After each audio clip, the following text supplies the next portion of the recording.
Et puisque l'on parle de fromage, revenons sur une spécialité typiquement méditerranéenne. Vous connaissez forcément la mozzarella. Son succès ne se dément pas. Partout dans le monde, ce fromage séduit, à tel point que la production est inférieure à la consommation. De quoi attiser la convoitise de la mafia italienne et de divers escrocs qui tentent de mettre la main sur ce marché juteux. La guerre de la mozzarella, c'est un reportage de Renaud Bernard et Gianna Messina.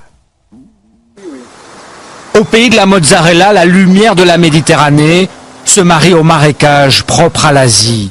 C'est pour cette raison qu'il y a 8 siècles, les bufflones d'Inde se sont parfaitement acclimatés au sud de l'Italie. C'est d'elles qu'on tire le lait qui produit le plus populaire des fromages. Chaque année, on en consomme 60 millions de boules, de 500 grammes chacune. La véritable mozzarella di bufala que l'on reconnaît à sa texture particulière. Le lait est extra frais, livré tous les matins à l'aube. Chauffé à 90 degrés, travaillé à main nue, il devient fromage brassage après brassage. Pour garantir la qualité, une règle, entre la traite des bufflones et le filage de la pâte, il ne faut pas attendre plus de 4 heures. Et c'est sur l'emballage qu'un sceau va venir marquer l'authenticité du fromage.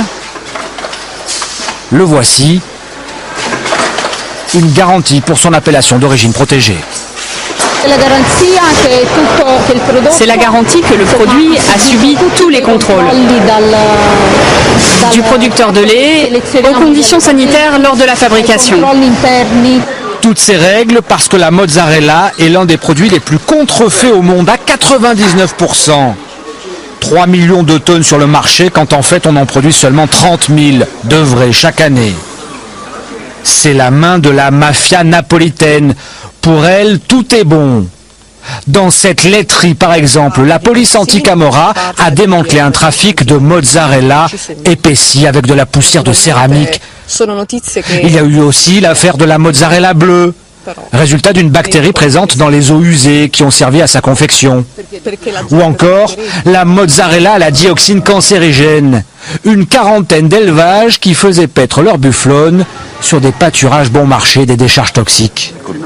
Pour se libérer de l'emprise de la mafia, ils ont eu l'idée d'aller chercher au bout du monde leur salut, chez les Sikhs d'Inde, recrutés dans les fromageries, comme dans celle-ci où il n'y a plus aucun salarié italien.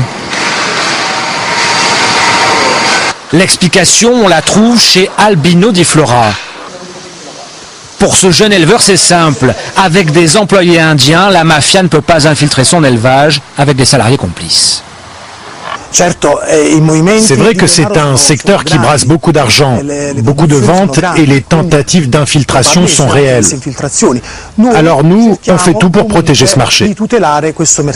Les producteurs de vraie mozzarella savent que leur combat est loin d'être gagné face aux appétits qui menacent leur secteur, condamnés à mener une lutte de tous les jours pour préserver l'authenticité de leur fromage.